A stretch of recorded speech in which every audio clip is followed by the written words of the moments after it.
¿Cómo les va? ¿Cómo andan? Bienvenidos a 24 Córdoba. Dicen uno de los días más lindos de la semana. Algunos viernes son más lindos, otros no. ¿Cómo le va, Navarro? ¿Qué tal? ¿Cómo le va a usted? Para mí un buen viernes. Para mí también. Comencé mi labor periodística por streaming 9 de la en mañana, mi más o notebook, casi 10 de la mañana, en Washington, en el departamento de audiencias de la Comisión Interamericana de Derechos Humanos.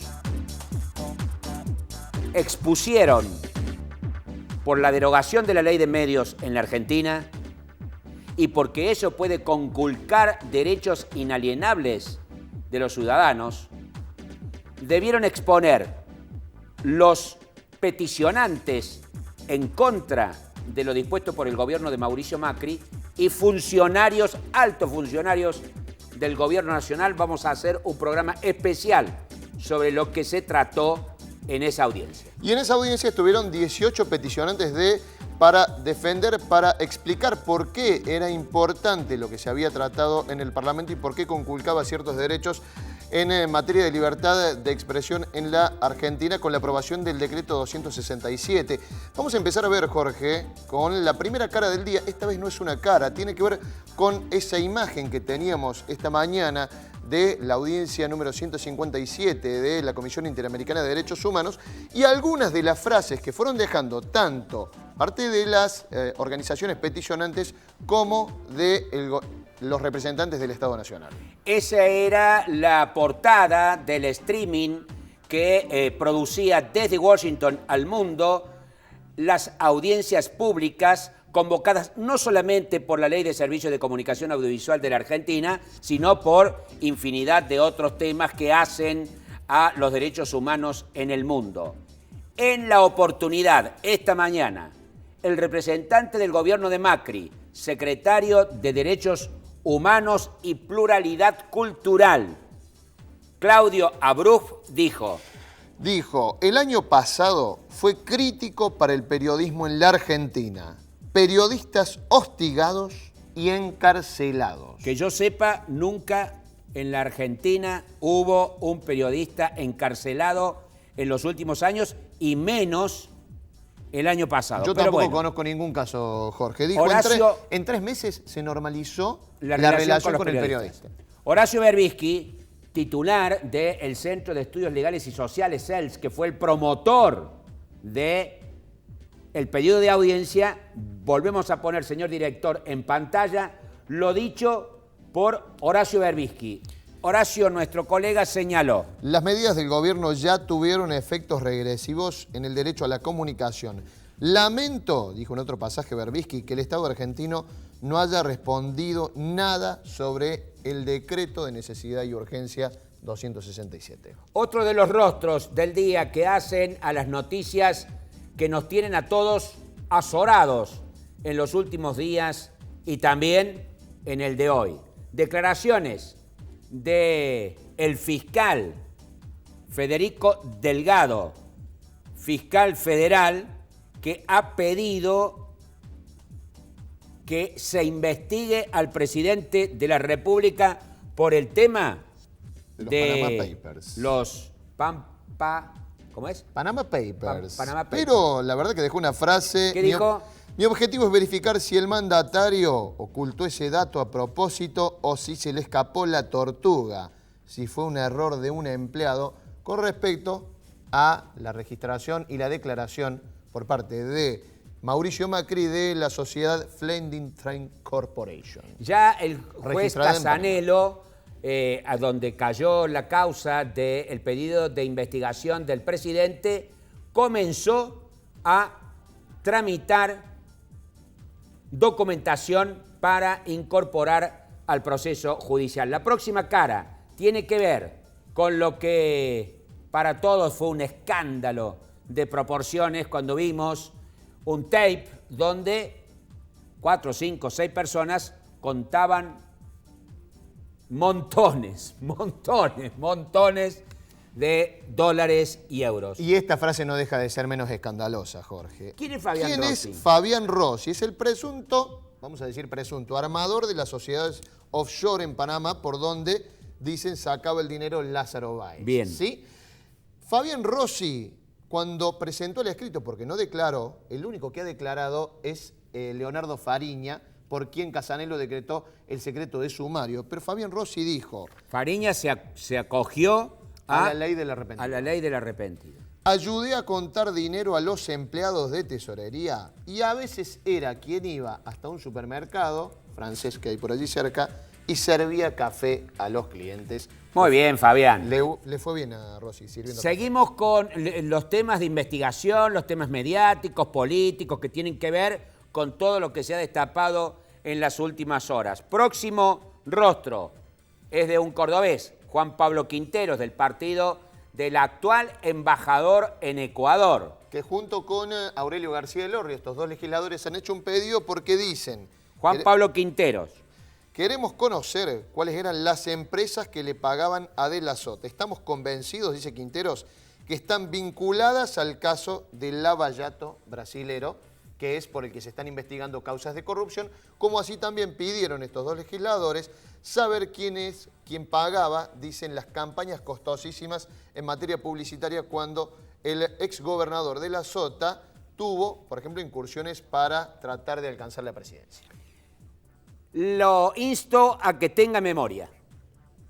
¿Se acuerda cuando el fútbol por televisión usted lo veía, pero solamente las tribunas? Me acuerdo. Un relato, las tribunas. Prefería escucharlo por radio, porque la verdad, para ver tribuna, y si no garpaba, bueno, aparte el en codificador. una de esas tiene que volver a ver la tribuna, ¿Sí? le aclaro.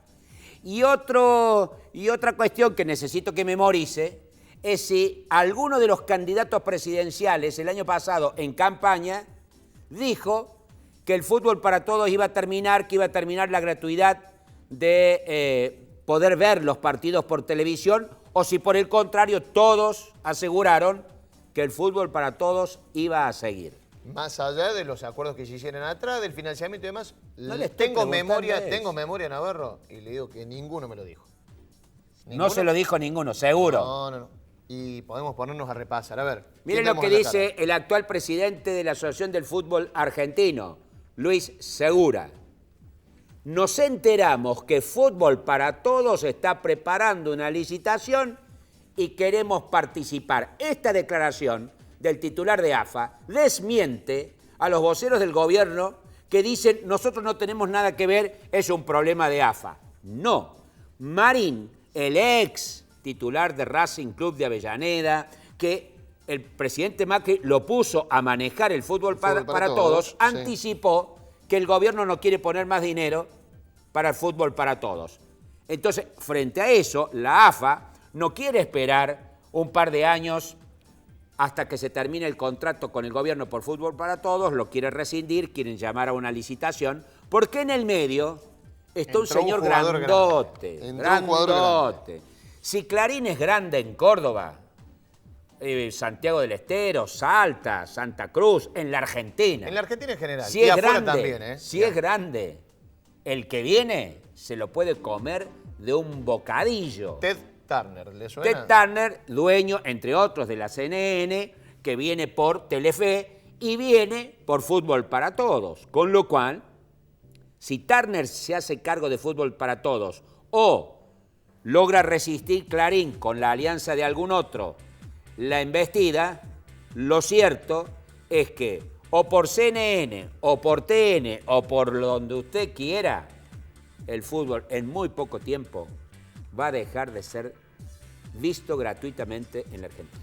Hago un paréntesis y le digo a la audiencia por allí, y estén atentos a algunas tapas, a algunos titulares por parte de estos medios que vienen siendo en algunas ocasiones ahora, de repente, muy críticos con un gobierno al que tenían como amigo. Una más, Jorge, solamente del fútbol. ¿Por qué? Porque hay una especie de amenaza, podríamos decirle lockout patronal de AFA en la próxima fecha, o amenaza por lo menos de paro, de no jugarse la fecha, si el gobierno nacional no le deposita la cuota de marzo a los clubes del fútbol para todos. Hay que tenerlo en cuenta, lo adelanto, el sitio Cancha Llena, hace un ratito nada más, y es algo para tener en cuenta. Hay una amenaza de voceros del gobierno que dice que la cuota que le debe poner a la AFA se la va a poner judicialmente. ¿Por qué? Porque los clubes no han presentado todos los números que se comprometieron a presentar en el momento en que se firmó el nuevo contrato de fútbol para todos. Todo esto tiene que ver con el gran negocio. El gran negocio de las comunicaciones, y cómo de la también televisión. Se entienden las comunicaciones, Jorge, si se las entiende como un derecho, si se las entiende como mercancía. Efectivamente. Bueno, y es lo que vamos a discutir en este programa. De eso se habló hoy en Washington, en la audiencia que les anticipábamos de la Comisión Interamericana de Derechos Humanos. Miren la importancia que tiene esto. Con excepción de CBA 24N en Córdoba, no vi en ningún otro canal del país que pasaran en simultáneo esta audiencia. Por eso, porque tiene que ver con su derecho a estar informado y a elegir por dónde se informa, es que vamos a pasar extractos importantes de la audiencia de esta mañana, donde los sectores que han sido críticos de la aplicación de la Ley de Medios de Comunicación Audiovisual, para dar nombre y apellido, cómo se instrumentó por parte de Sabatella y compañía, pero que han sido no solamente promotores de la nueva ley, sino defensores de su articulado y que ahora dicen que ha sido derogado, vulnerando derechos inalienables, como también la posición del gobierno de Macri, que estuvo también en la audiencia. Comenzamos con Horacio Berbisky, presidente del CELS, periodista famoso, Centro de Estudios Legales y Sociales, y Martín Becerra, a nuestro criterio, el mayor especialista en la materia sobre el estudio de la concentración de medios en la Argentina, uno de los más importantes investigadores de no solamente la Universidad Nacional de Quilmes, sino de otras universidades del mundo. Así comenzaba la audiencia esta mañana en Washington.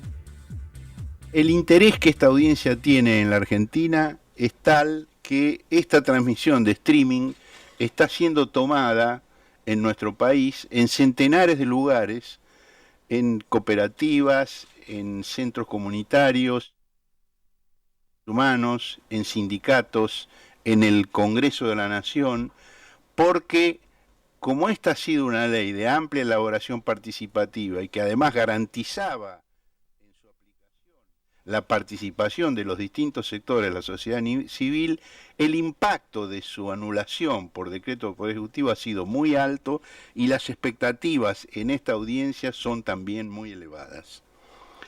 Con el pretexto de las falencias en la aplicación de esa ley, que muchos de nosotros hemos señalado en distintas oportunidades, y con la promesa de una futura ley de convergencia tecnológica, se sustituyó un esquema participativo y multisectorial por otro de regulación y gestión puramente estatal, que excluye a la sociedad civil de las autoridades de aplicación y de los consejos federales, cuyos integrantes fueron removidos sin seguir los procedimientos legales que los amparaban.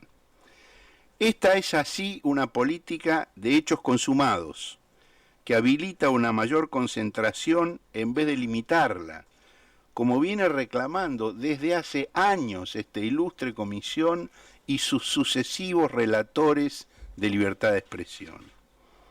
La compra-venta de licencias, como si fuera una mercancía que no tuviera relación con la circulación de la información y con el debate de ideas que son esenciales para una sociedad democrática y su capacidad de decidir libremente sobre su destino, reducen el pluralismo y la diversidad y niegan el derecho a la comunicación a vastos sectores.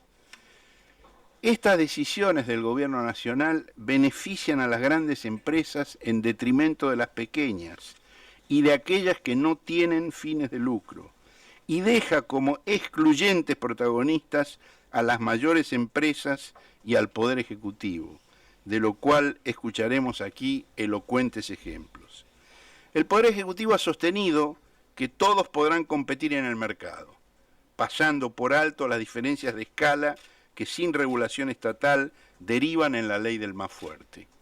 Si la implementación de la ley audiovisual era incompleta e imperfecta, cosa que no es tema de esta audiencia, El nuevo gobierno tenía la posibilidad de corregir esos aspectos, pero no suprimir de un plumazo un marco jurídico que garantizaba la comunicación como un derecho de toda la sociedad y decretar la ley de la selva, donde los grandes jugadores se quedarán con todo y dejarán a la sociedad sin nada. A continuación, Martín Becerra, uno de los mayores especialistas de nuestro país en la concentración de medios, va a ahondar en ese punto. Gracias. La concentración de la comunicación es un problema clásico. Se trata de un sector que tiene una tendencia inherente a la concentración por sus economías de escala, de gama, crecientemente economías de red, por sus costos fijos, por la escasez de recursos que usa como plataformas de distribución de contenidos. Y ese problema ha reclamado históricamente respuestas normativas y políticas que buscan atenuar los efectos de la concentración. El sistema interamericano ha sido claro al respecto. Por eso, Estados Unidos, Canadá, México, la Unión Europea tienen regulaciones que facultan a los organismos estatales para limitar la concentración de la propiedad de los medios y para limitar también la concentración de otras actividades convergentes. La singularidad del recurso de la información hace que estas respuestas normativas no se vean satisfechas con la mera intervención de las áreas de defensa de la competencia. En el mismo sentido, la Corte Suprema de Justicia Argentina en 2013, con el aval de 6 sobre 7 miembros, entendió que es obligación inexcusable del Estado generar políticas de estímulo al pluralismo y, en consecuencia, de restricción de la concentración. Es que la concentración excesiva de la palabra es la antítesis misma de la democracia. Argentina exhibe altos niveles de concentración en las actividades de comunicación. Vayan como ejemplo los siguientes. Casi el 40% de las licencias de televisión abierta están en manos de 2 grupos. En tanto que en la televisión de pago, que es el sistema por la cual el 83% de los hogares en la Argentina accede a la televisión, casi el 70% de los abonados está controlado por 2 grupos. Sin embargo, las nuevas normas decretadas por el gobierno dan la espalda a este problema, obstaculizan la competencia y por lo tanto potencian la concentración. Podemos citar los siguientes ejemplos. El gobierno calificó a la televisión por cable como servicio de telecomunicaciones, eliminando contraprestaciones elementales, vigentes en todos los países con tradición democrática, respecto del must carry, privando así a las audiencias del derecho a acceso a señales y contenidos, por caso los de carácter público, que por razones comerciales o de abuso de posición dominante, el cableoperador puede no incluir en la grilla. Segundo ejemplo, el gobierno prorrogó automáticamente todas las licencias abiertas por 5 años con opción a una renovación casi automática por otros 10. Con ello, por una parte, se impide la realización de concursos para el uso de espectro, que es un recurso público. Asimismo, se obtura el acceso a ese recurso por parte de otros actores de la comunidad, discriminándolos en este aspecto. Y, consecuentemente, se perpetúa la concentración. De este modo, el gobierno abusa del control de frecuencias, contrariando el inciso 3 del artículo 13 de la Convención Americana de Derechos Humanos. Tercer ejemplo, el gobierno eximió de la obligación de interconexión a los principales operadores de telecomunicaciones, facilitando el abuso de posición dominante en redes que son esenciales para canalizar el acceso de la población a los recursos de infocomunicación que circulan por ellas. En definitiva, como dijo Berbisky, esta audiencia no ha sido citada para juzgar las intenciones declaradas por el gobierno ni especular sobre futuros proyectos de convergencia. Tampoco para evaluar el desempeño de los gobiernos anteriores en esta materia, sobre lo cual algunos hemos sido y somos críticos. La audiencia tiene por propósito examinar los efectos regresivos de la política dispuesta por el actual gobierno y que es preocupante no solo porque agrava el problema de la concentración, sino además porque al decretar la creación del ENACOM, completa una plena gubernamentalización de la aplicación de las políticas, alejándose del ideario republicano, combinando pues la discrecionalidad del mercado con la discrecionalidad del Poder Ejecutivo. Exactamente de esto estamos hablando. La libertad de expresión y el derecho a la información que usted tiene. ¿Dónde lo vio a esto? ¿Lo ha leído en estas horas? He repasado los portales de noticias de los principales medios de la Argentina. No existe para ellos esta audiencia, que es una de las más importantes en este periodo de sesiones de la Comisión Interamericana de Derechos Humanos en Washington, Estados Unidos. De esto estamos hablando. Que la concentración de medios hace que cuando no existe la pluralidad de visiones de la realidad, usted no se entere de la misma. Para hablar de esto estamos con un amigo de la casa, abogado, que nos ha ayudado a que este canal esté en la grilla de Cablevisión y le ha ayudado a muchos otros cooperativas, entidades no gubernamentales, a poder defender sus derechos a expresarse, que no es otro que Miguel Rodríguez Villafañe. Miguel, muchas gracias por estar acá. Gracias a ustedes por invitarme.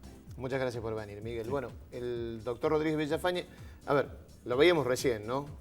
Es un derecho y se ha logrado tener este canal, y usted lo pudo ver por este canal, no por suerte, por trabajo, por lucha de muchos sectores. Bueno, tenemos interés en empezar a discutir y poner en discusión, bueno, qué significa esto y por qué vemos a la Argentina representada acá yendo a defender esta ley de servicios de comunicación con justamente las cuestiones que tuvo de aplicación, que fueron, digamos, quienes estaban allí fueron muy críticos a ello.